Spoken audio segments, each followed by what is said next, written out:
Is the screen visible? Yes, sir.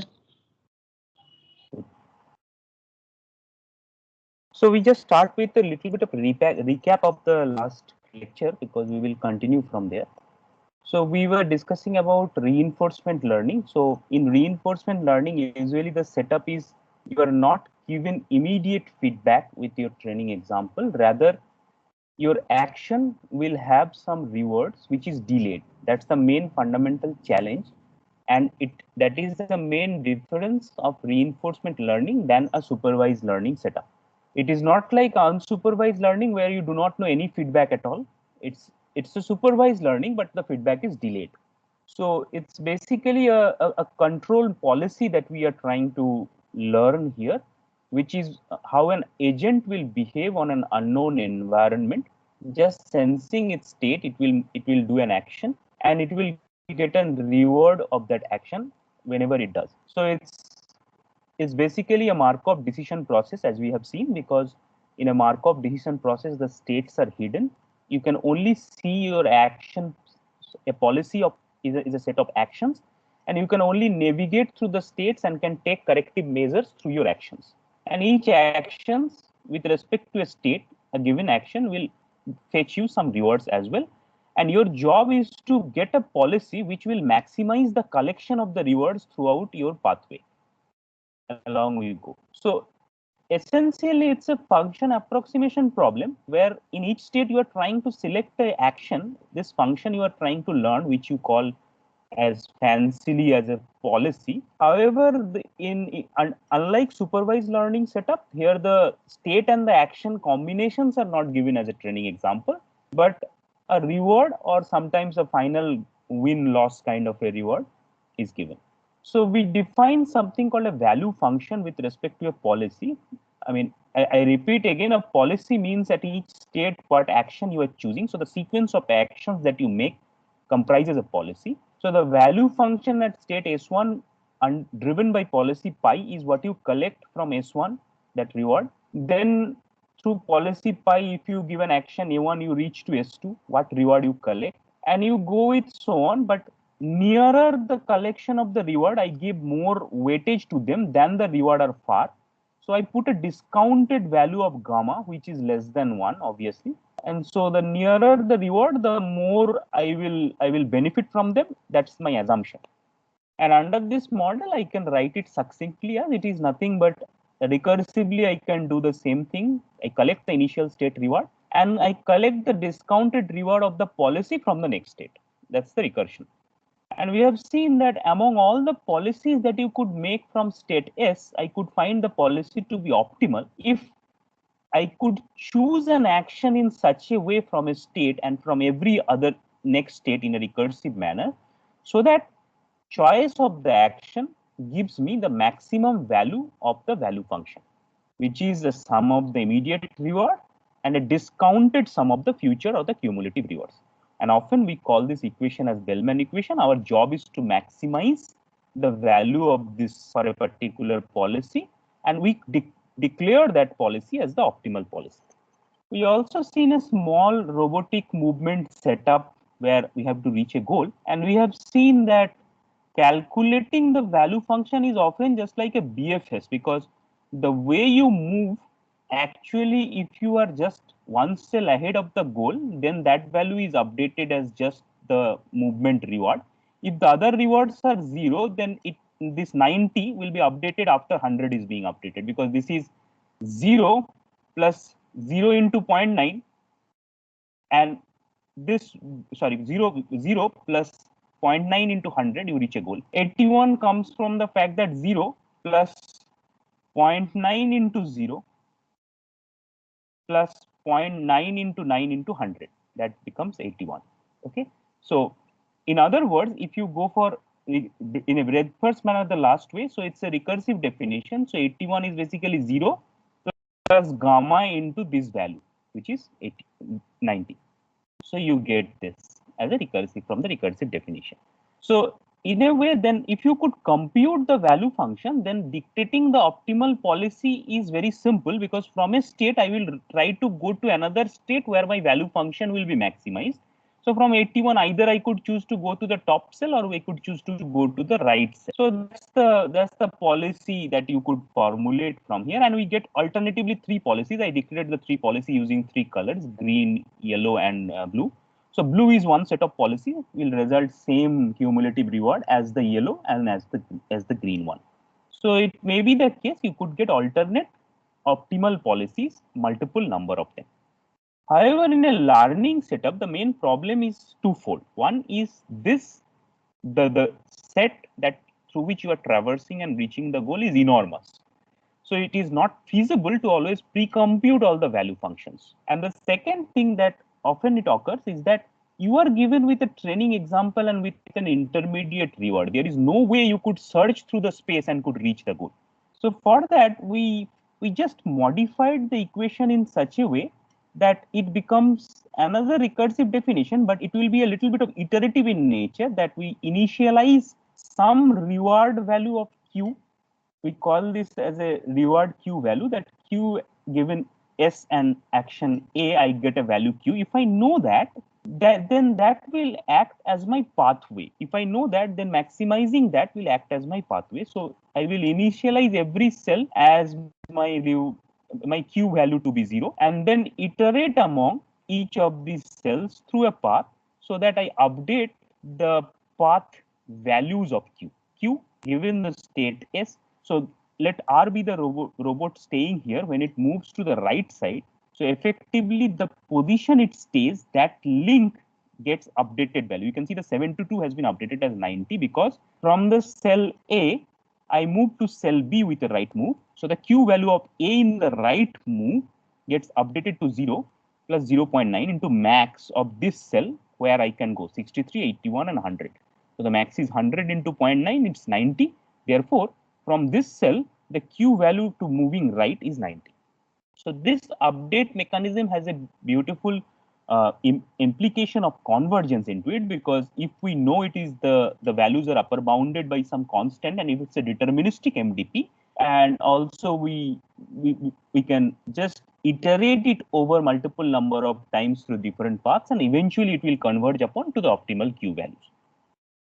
So there we stop that. This is how the reinforcement learning setup happens, but 2-3 things we didn't relax. One is the MDP assumption, because the MDP is fully, in our case, the MDP is fully observed, and also the actions are deterministic till now. I mean, it may not be always the case, because in some games and some setup, wherever you push an action, but the outcome of the action with respect to the environment could be multiple. So even if in state S1 you give an action A1, you do not know whether you will reach to state S2, because there is a probability distribution from this S1 and A1 to reach a state S2. We will see all these details and how the Q-learning algorithm could be modified in today's lecture.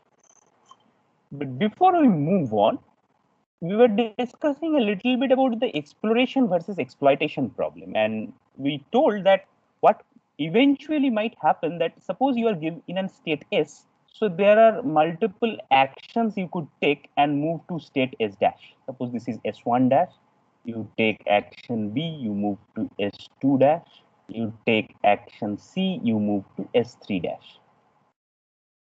Now similarly, this also has certain states to move on. Now from here, I want to choose an optimal policy from here. Now my policy would be dictated, see, among this frontier that I have, this policy to be optimal, I am choosing an argmax of my action, right? The argmax of A's, which maximizes my policy. So that eventually, let's say I choose this one, then I choose this one. You can see that if I do not do anything about this Bellman equation, then what will happen? I keep on choosing a partial portion of the state space and can always navigate through that. This portion of the state space might have some occurrence here, which may also have a better goal of plus reward, but I ignore that. So this happens because once you freeze upon and can reach, let's say, a potentially optimal local minima, you ignore the other states.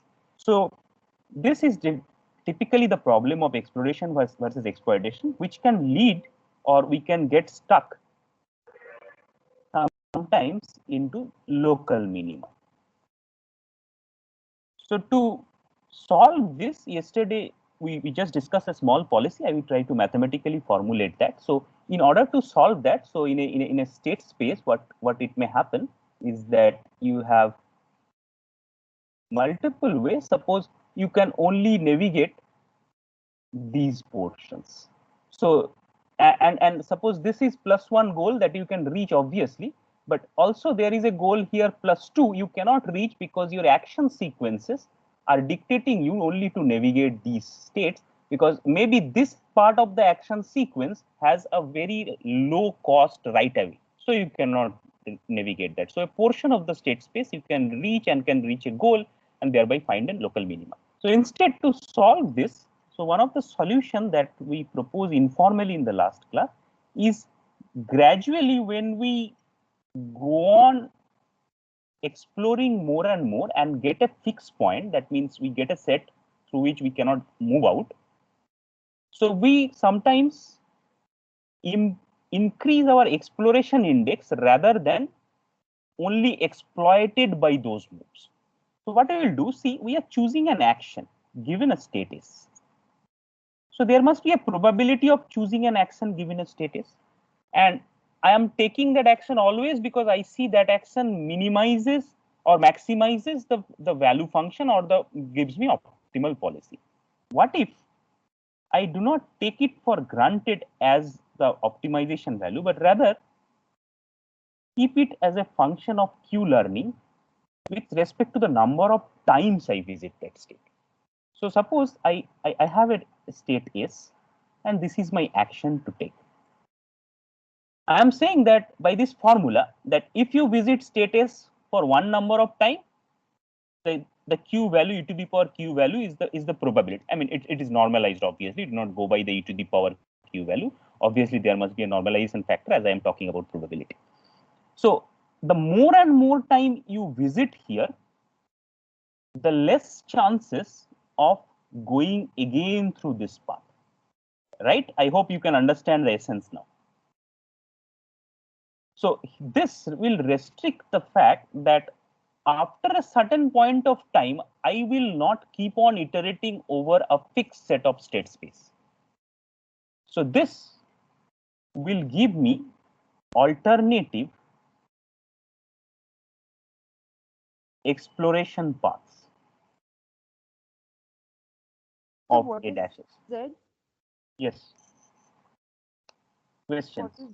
What is Z? Oh, Z is that I'm saying is that whether I will go with A or not, it's a probability. So if you take e to the power Q by T, so this will be a more than one value, right? I mean, it will not be a probability kind of a value, isn't it? So I just normalize it with Z. It's a normalization factor to keep the probability intact. I mean, you can take it in other way. You can take it the sum of all of the Q values in the bottom. Okay.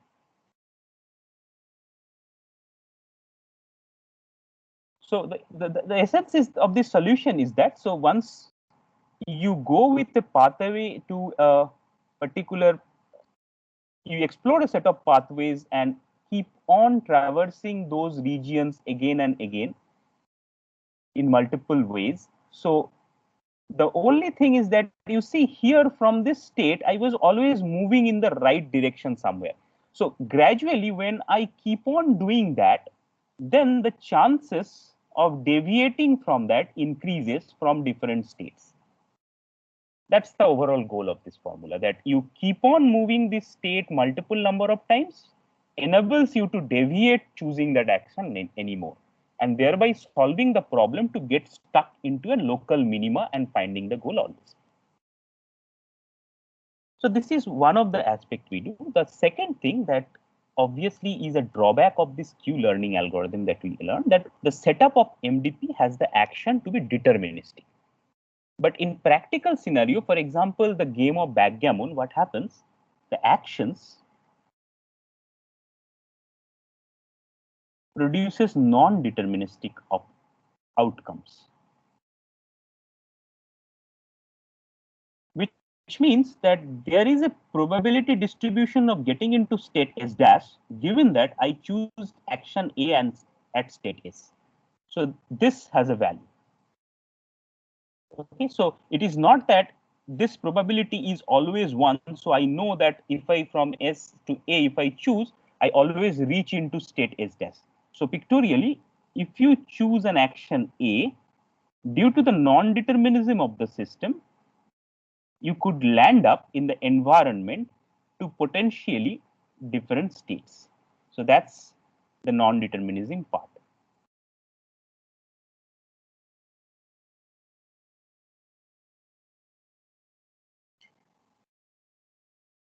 So how to tackle this in Q-learning? So one of the easiest way to do this is to incorporate the expectations in terms of the probability. We will see in details. So therefore, let us try to define what is a value function of a policy in a given state ST. So it is nothing but now I want to know the expected value of my cumulative reward, right? Because now since this is kind of a non-determinism choice here, so I will not try to make that what I after choosing a, if I reach S1 I will get a reward R1, if I reach S2 I will get a reward R2, if I reach S3 I will get a reward R3. But since I do not know where I will reach, instead of getting a cumulative reward sum, my goal would be just to get the intermediate rewards as the sum of the expected sum of the cumulative reward. So this is the expected sum of cumulative rewards. That's the first thing that we want to do. So in terms of the Q equation, how does it change? Because now at QSA, what I am trying to do, I'm trying to do a expectation over the Bellman function that I have, which is the reward at SA plus gamma. If I recursively look, that is the optimal value at the transit position from A. And I want an expectation of that. So if we try to simplify this, it is the expectation of reward at state A given this plus gamma of expectation of the value star delta SA. More simplifying this will give me the first term is just the expectation of RSA plus this gamma. Now see, what does this mean? Look at this figure, this one. Look at this figure. That means it means that I want to make sure the optimal value from the position where I reach into. But where can I reach into now is basically a probability that I reach into state S dash given from S and A action I take, right? Because it's not deterministic after the action A being taken. So therefore here it's obvious that I go on doing the expectation as the sum of all the states I can reach through this probability into the optimal value from that state, right? It's just the probability notion I'm trying to embed here into this expectation. So what this effectively does in terms of the recursive value of the Q function that we do it for the iterative way. So we try to update the Q function with respect to this plus gamma sum of S dash probability of S dash given S and A into I need to choose the maximum A dash that has maximum value from the S dash that I reach here, right? So just look at these two equations. So here I have, so just look at these equations. So I have initially when the non-determinism is not there, my QSA value I update by RSA into gamma QS dash A dash. Obviously A dash will be chosen, a max will be here. So the maximum value that I could get from the next state, that's my recursive formula of updating the Q dash. Here I am doing the same thing. The only difference coming is that this is the expectation because it's non-deterministic out. So I do not know whether I reach state here and get a reward R1. I do not know whether I reach state A S2 and get a reward R2 or R3. So therefore this expectation. Now from here, I need to devise a recursive mechanism. So the recursive mechanism is this one. Now, since there is a non-determinism involved, so this expectation I need to take care. I took care of this expectation as this, right? So this is the new, or I would say expected Q function update.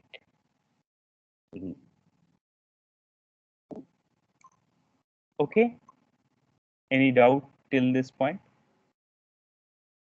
So just to, we are trying to navigate, I mean, we are trying to cater this actions are non-deterministic. Yeah, questions. Sir, I have a question. Yes. Sir, until now, we are focusing mainly local minima or maxima, these type of things. Is Correct. there any assurance that it should be lead some global aspects? No, no, Obviously. no, no, no, no, no. There is no assurance because of 2, 3 things. See, it's a learning, first of all. Huh. Secondly, Yes. you are starting with an arbitrary random points, right? So it Mainly dynamic all, programming approaches are used no, here. dynamic programming is approach you will apply only for this maximization part, this part, Yes. Yes. and keep it and grow the table. But see, Yes. the exploration is not, you cannot say I can explore fully due to the huge state space. Yes, sir. So therefore, you need to only go like this through some destined paths from here. I just go through and search. I cannot navigate everything. So that leads to the local minima. So the region through which you can navigate, you are trying to find the, it is not minima, it would be maxima because we are trying to find the Maxima, argmax. yes. So the region through which we navigate, I am trying to find the maximum reward in that region only. Obviously. That's why it is a greedy. I would say it's a greedy. The dynamic programming is the implementation of Bellman equation where the maximum value is computed over this region is the dynamic. Yes. But Yes. the approach is greedy, right? That's why. Yes, It's sir, a learning. approach. So Okay. now you see, yeah, any other questions? All right. So now you see there are our job gets a little bit more now because now we need to know that what non-determinism does it bring because we need to compute this. This is unknown, but you know how to compute such in an unknown environment, right? How do you do that? Yes, sir. I mean, no, yes, I'm asking. I'm not yes, sir. I'm asking it. I mean, how do you do that in an unknown environment? How do you compute probability of S dash given you are in state S and choosing an action A?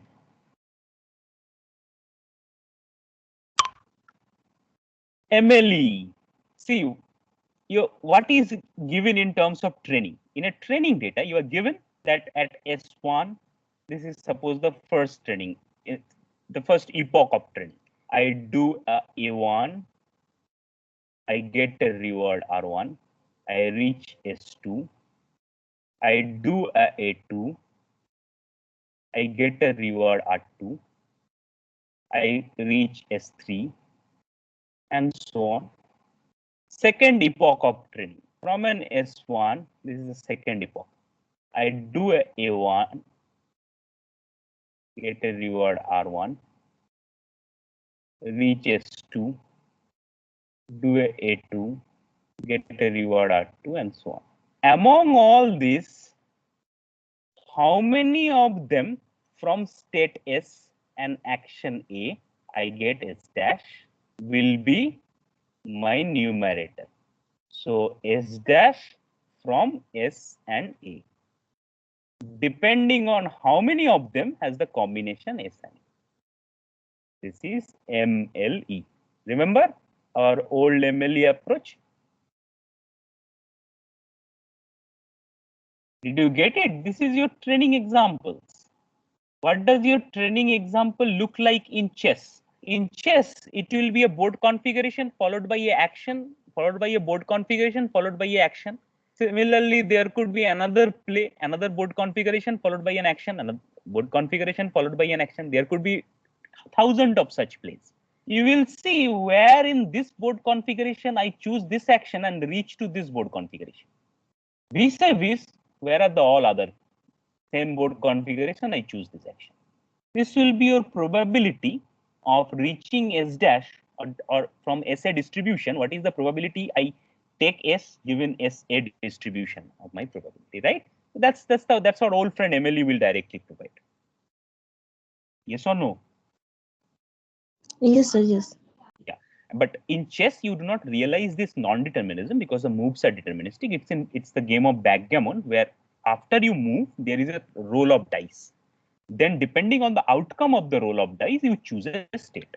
So there, this particular thing has been exploited very much. So this is one aspect that we could tackle in. The other thing that we also need to tackle is about the exploitation versus exploration problem, and we do it in the traditional way that we have shown in the earlier case.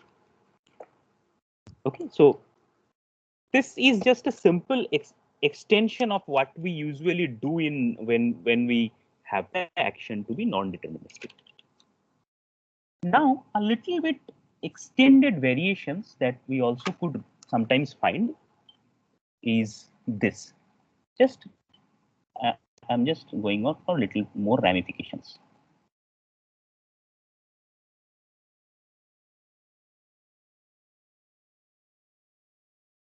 So remember the Q-learning algorithm.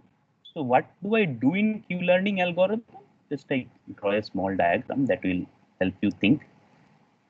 That suppose my robot was here, and when it took a move and becomes here in the next time, then I updated the value here, right? Depending on this, and this side, I updated the value this side.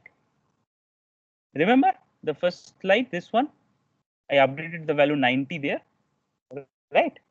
So how do I Yes, sir. updated it? If you try to look at how do I updated it, I updated it using this formula.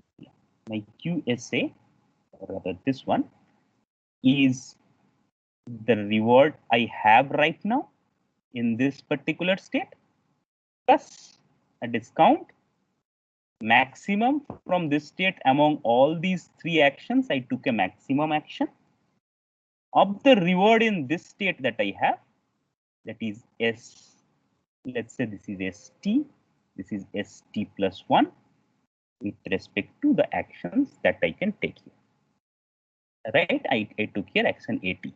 So this is my AT, this is my ST.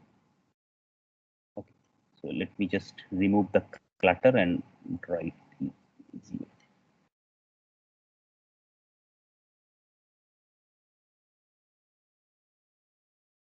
So this was my ST, this was my ST plus 1. This is my AT.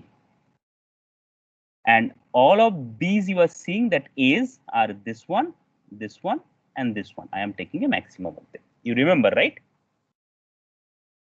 Yes, sir. So then what we are doing, we are updating this ST value state, which is this one. We update when my robotic arm moves here. Now see, we are only looking at one step ahead, right? Only one step ahead, and the maximum out I can get from this state is coming here. So I would say this is of temporal depth 1. I can mark it as a temporal depth 1. Rather, this is not required. I can mark it as a temporal depth 1 because I am looking at one depth, trying to see which will maximize and do it. But instead of this, I could have taken 2 hops and can also do the same approach, which means that instead of taking one step, my STAT could also get updated by R1 plus gamma of, rather this should be T because this is my T, RT, gamma of RT plus 1 plus gamma square max of A Q cap ST plus 2 comma all A, right? So this, what does this mean? That suppose your robotic arm is here and you get this and your robotic arm becomes here. Now I have RT here, RT plus 1 here recursively for this, I try to see which all other states I could go into and what is the maximum.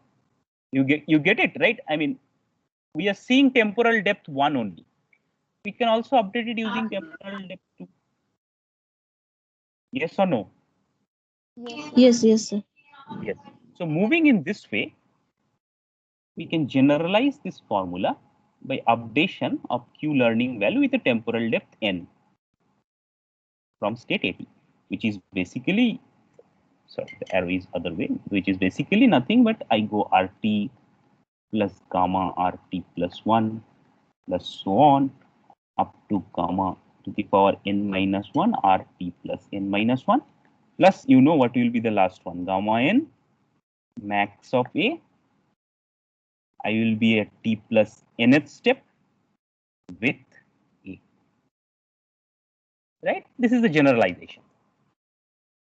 So it has been shown, I mean, this step, I mean, it has been shown that introducing a general blending of a constant value lambda from 1 to 0, I can rewrite this updation rule as STAT.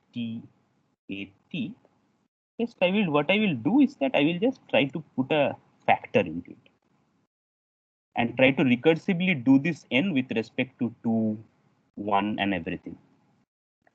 Q1 STAT plus lambda Q2 STAT plus lambda square Q3 STAT plus da, da, da, da. What does it mean? It essentially do that. It essentially says that I could have a potential weightage whether I look into 1 step or I look into 2 step or I look into 3 step.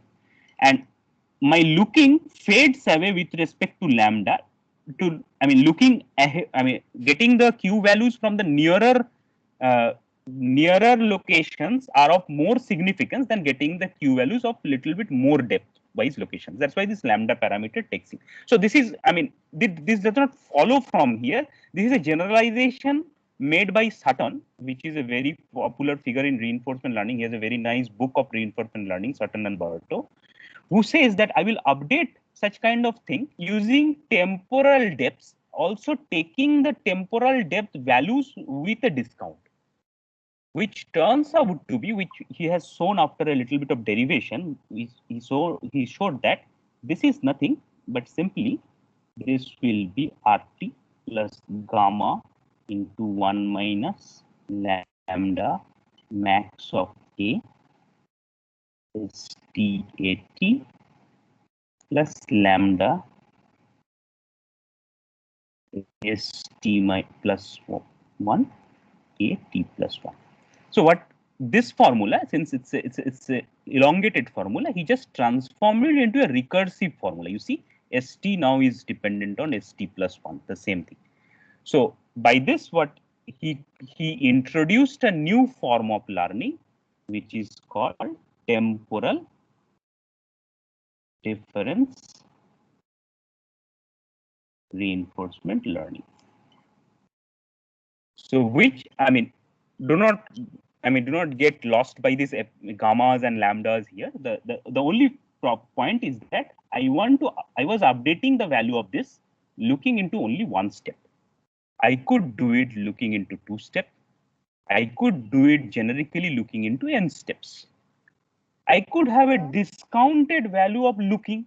Not only 1 step will matter, the first step will matter more rather than looking into 2-step depths, 3-step depths. That discount comes in through this. This is my reward discount and this is my lookup discount. I mean, you may think it in this way.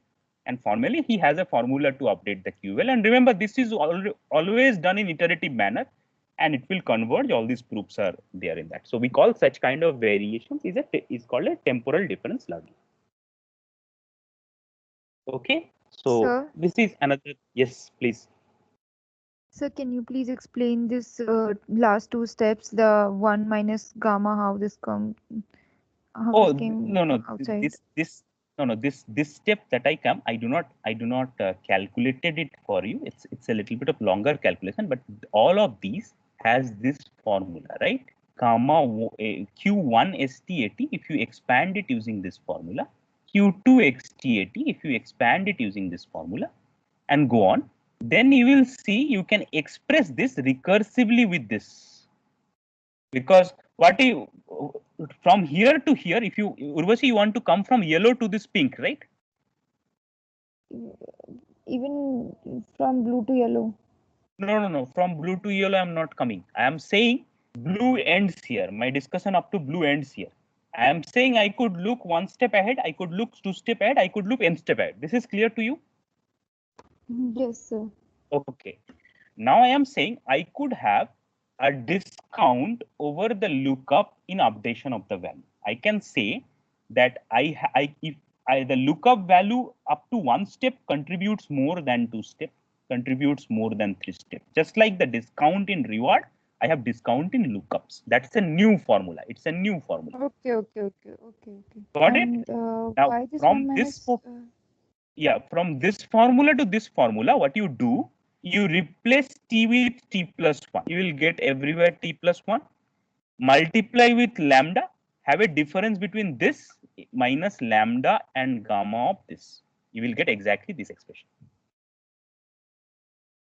So, but why the internal yellow formula? The internal formula is clear. Like you were taking. Yeah, why You the are giving pink is weightage. required, right?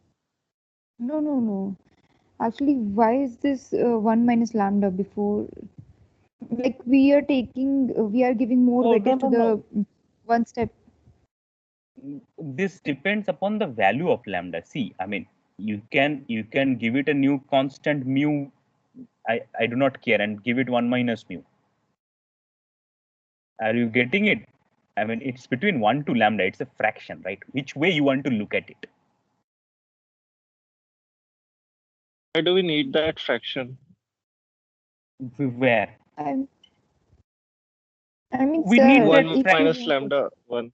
Yeah, we need that fraction because we want to sum this up. If you would directly sum this up, this will be more than the q value because each of them is a value. You need to normalize it to a particular q value.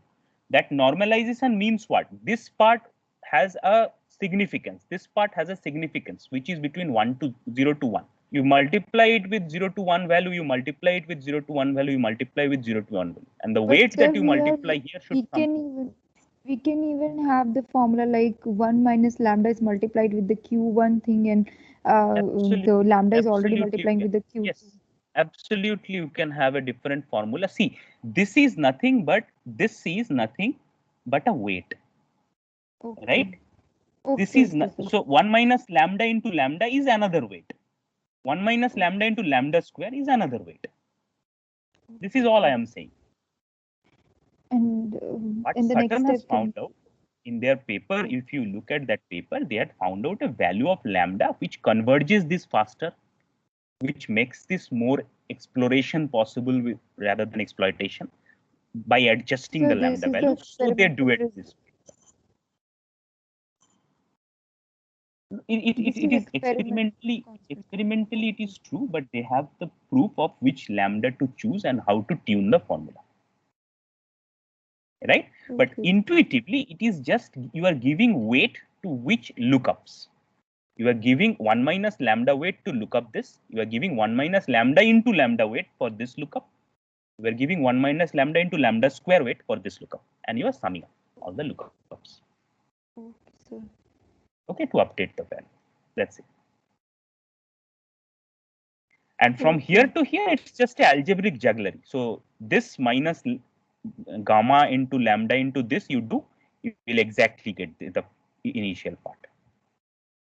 So that is what we call it as a temporal difference learning, because you are not looking at one step, you are looking at a difference of multiple steps and its contribution in terms of exploration. Okay.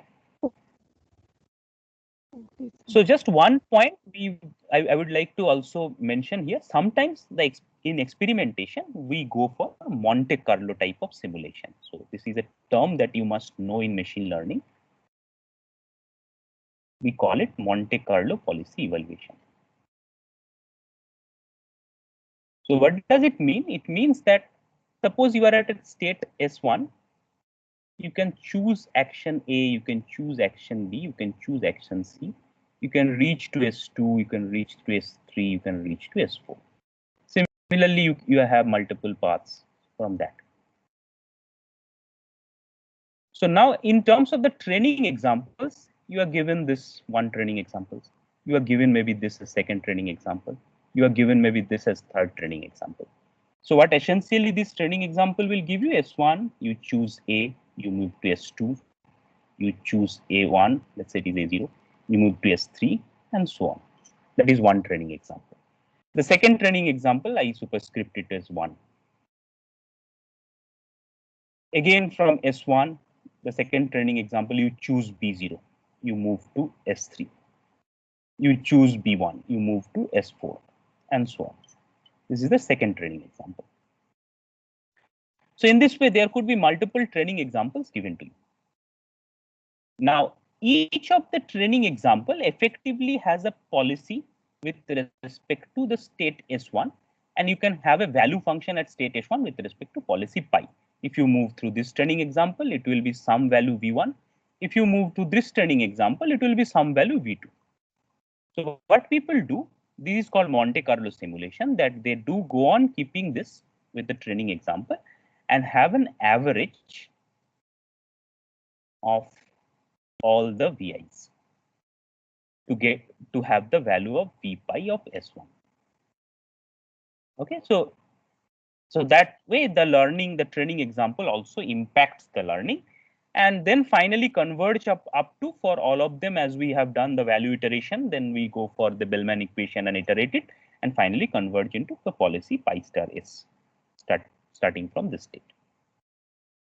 Okay, so this is just in some literature you may find that we have done a Monte Carlo evaluation rather than whatever we are discussing. So I would like to introduce this term.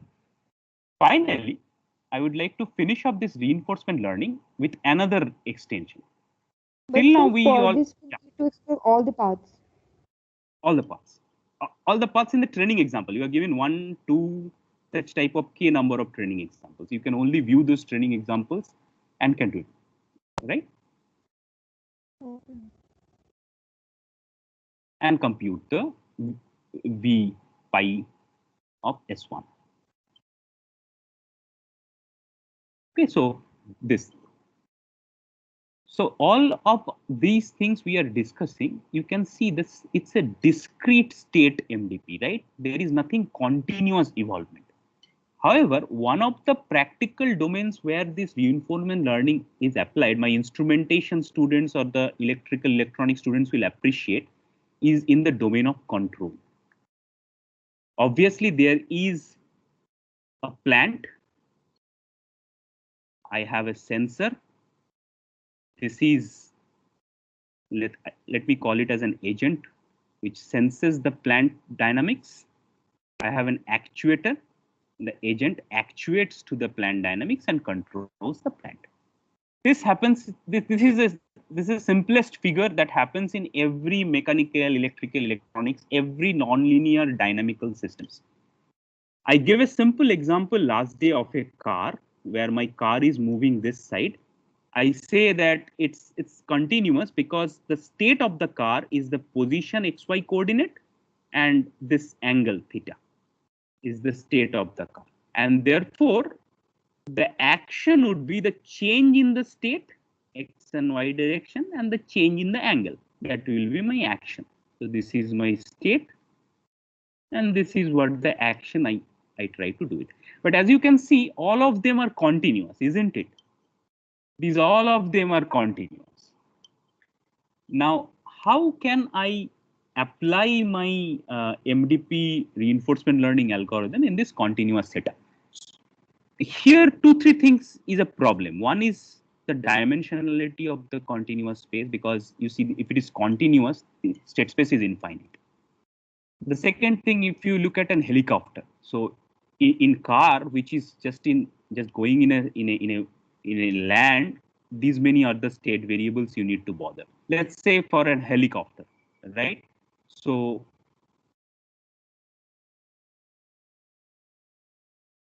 in a space, helicopter position is X, Y, Z, right? How the helicopter is operated is basically helicopter can roll. So there is a rolling coefficient. It can move, I mean, the head can move down or head can move up. There is another coefficient psi. And also it has this right and left swivel, right? I mean, you go to the right side or you go to the left side. So it's in a 3D, you have a dimension of freedom. So let's say it is a theta. So as you can see, if this be the state of an helicopter, the rate of change of all of these coordinates is its action.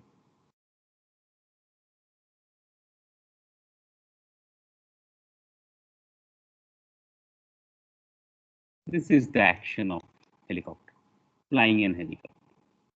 Now, one way you can think of putting the problem into the previous colloquial thing is to discretize this. Discretize meaning that suppose, so each of them, it's a real number of n cross n dimension, or Sir,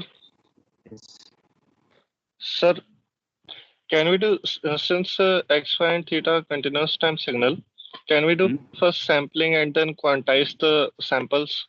Yeah, I mean, the goal of sampling is to discretize, right? You will sample. Sampling means you are discretizing at certain. Sampling means what? In a continuous time, t plus then, 1, you are taking a value, v1 at here, v2 at here. That's a discretized value you are trying to do. We also need to quantize the samples to make the values in a fixed domain. Exactly. But the thing is that when you go for sample, as happens in plant and controllers, when you take a sample in a fixed time unit interval and then actuate, it means you are taking discrete values with that time interval, right? Whatever you do, ultimately Yes, your goal of taking sample is to discretize. That's obviously a good sign of making these problems to that. But the problem, which is also I mean, this term has been coined by Bellman, is called the curse of dimensionality. Why this is a curse of dimensionality? Because now see, if you have n dimensions, so the overall state space is r to the power n. Now suppose you discretize this n, each of this n state into k values. I discretize each of them into k values. So therefore, you can see the state space that we will draw is this much size. So imagine that earlier I was drawing a simple this thing. Now each of the dimension has k and you have n number of attributes to do that. So it is not good if your n is too high, right? It is not so good. But still people follow this, and what they do, they sometimes discretize it I would say in a tilted manner. For example, suppose some actions are of higher priority or more interest rather than other actions. Then suppose in this side I discretize action A, or let's say some states, rather I would say. Discretize S2 and this side is S1. So suppose S1 is of higher importance. So in S1, I will just keep more number of discretization rather than in S2. Not I will universally do it, right? This will also help because moving here is very much important rather than I switch up to here. So discretization often helps. I mean, it is not the case, but beyond a certain point in helicopter movement. Yes. So is it like compending where low frequency signals are given more number of steps? Similarly, like high priority signals are given more number of higher priority. Frequency is one of the attributes. Sometimes it is also adaptive. I'm giving a very practical example of helicopter. What happens? Suppose the helicopter is doing some stunt. There you need to sample more, right? Rather than a helicopter is flying in a certain XY, I mean a Z altitude, and it's flying in a very straight without any stunt and all. Suppose a airplane is landing and taking up. There should use sample mode. It's not always the case that it depends. It's a fixed for a signal, but it also fixed with respect to the action that you also make. Are you getting me what I am trying to say? So if there are deviations of what a trajectory is, then we need to do it more rather than if we are in a fixed trajectory doing nothing.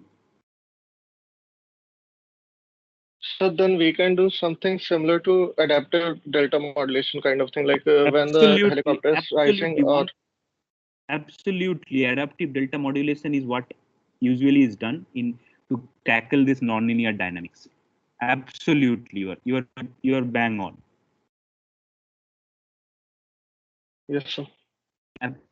Yeah. So I mean, I would not go into the details of this because it has certain attributes to. I mean, it has certain things to also derive through, which will not get the time and scope in this course. But in control domain, the problem is in manifold. That's what I want to say. And most of the systems that we control is nonlinear dynamical system where essentially you.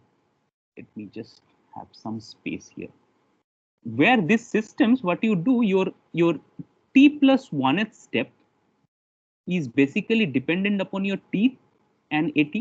What you do, this is the equation of your linear dynamical system, isn't it? At state t with respect to some control matrix, at action with respect to some control matrix, you dictate your next state.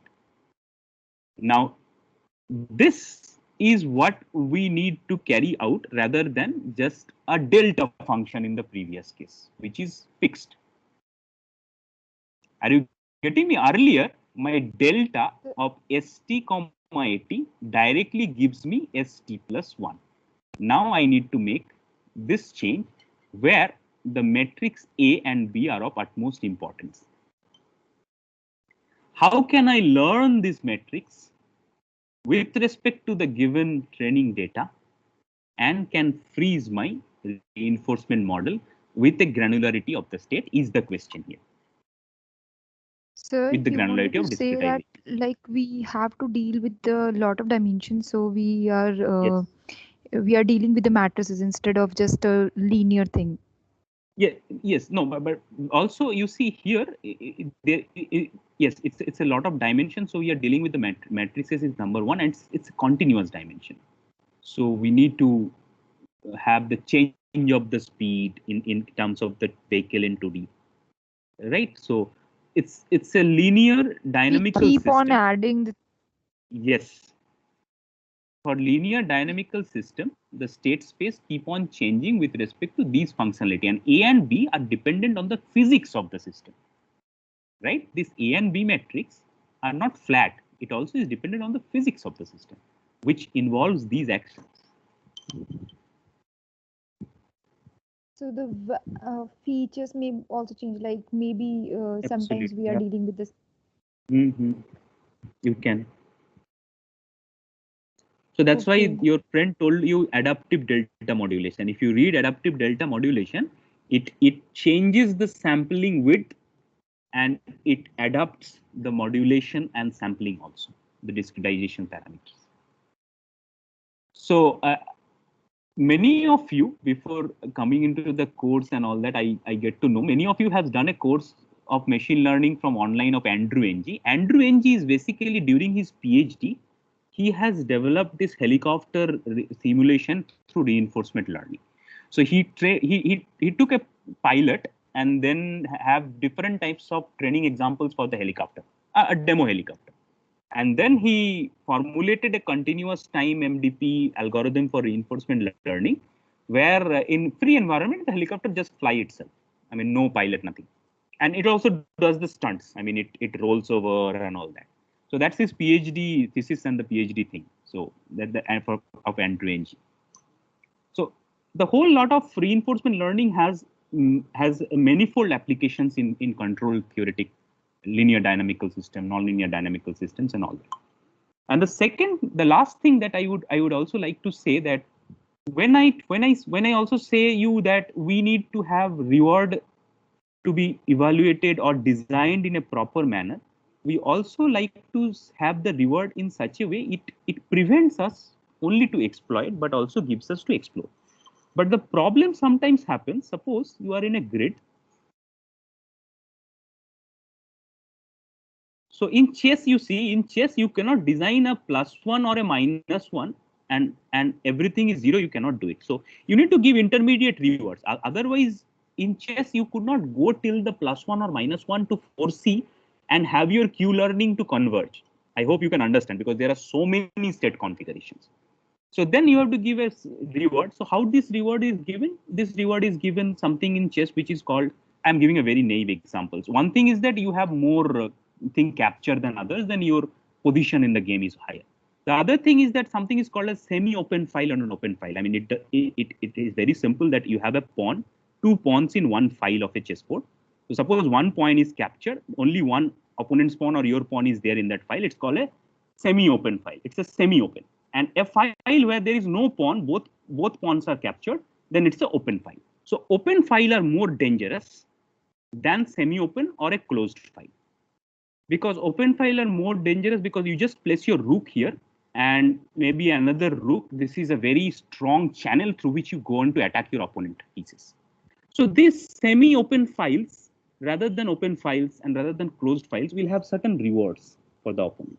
So if you go on putting that intermediate rewards in between, then what may happen is that sometimes you go on collecting these rewards and just go on collecting and keep on moving there without reaching your goal. So that phenomenon is sometimes called as reward hacking. In Super Mario and other types of games, sometimes you will see this, that it will just go on a reinforcement learning agent. If you build and replay the game, it will go on rotating over this, just collecting the new 1,000 rewards without reaching the destination. So we need to very meticulously do it. And sometimes what we do, both way we do. We sometimes in this reward, we gradually, as exploration versus exploitation, we gradually reduce the probability of the similar moves. We also gradually reduce the rewards. That is number one. Sometimes we also put a safety shield. So safety shields means some paths are dangerous. It's a constraint that we put in, that you do not go beyond this. You do not go beyond this. You do not go beyond this. And yeah. As Yes. we were already using that constant to like that T constants to move out other ways also. So we weren't stuck with this path only, No, right? see, Because move out other ways should be stronger enough than your cumulative reward. It is also dependent on Q by T, right? E to the power Q by T. If you go on collecting reward more and more, your Q will increase more than your T. Are you getting it? There are intermediate rewards. There are intermediate rewards. See, in chess also, sometimes you capture others' queen, but you can lose. If you see capturing other components quantity is the utmost importance without protecting your king, then you may lose. So if a RL agent go on doing that, ultimately you will see the other player reach a +1. Right? So in between in between the pathway, if we collect more reward, then this T, the number of time we visit the same position again and again, will not dictate. My Q will dictate more. So I will again go by that path. So we need to even so we need to even shape the consider reward. The extension of this reward hacking is called reward shaping. We need to gradually shape and reduce and adjust the reward. That's a different dimension of research. The second thing we do, we sometimes additionally put some constraints over it, which is also called as a safety shield in a different domain. In a safety critical system, some of the shields we bring in so that we could navigate through this, do not stay or make a live. I mean, we keep always ourselves live, do not fix in a fixed path, only collecting the rewards, and all these varieties are happening. Reinforcement learning is a very practical and a very popular topic. I mean, all of them has a different research implications. So with that, let me close today's session, and I hope I already covered many multiple facets of reinforcement learning. If you have any other questions, you can ask.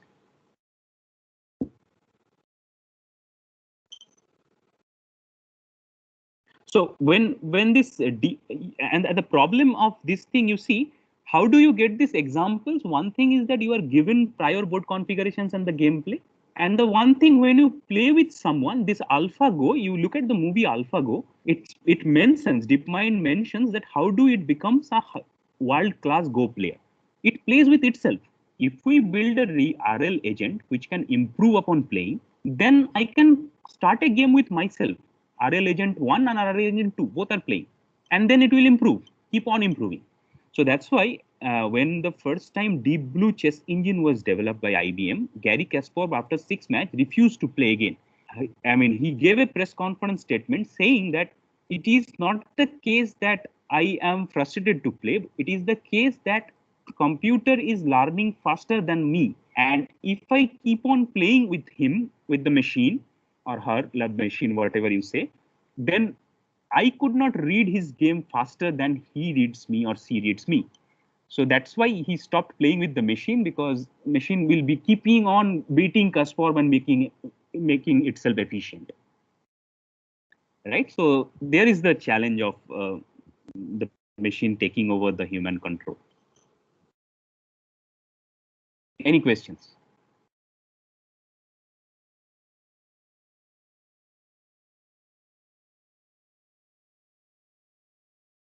Okay, so so that's it for today.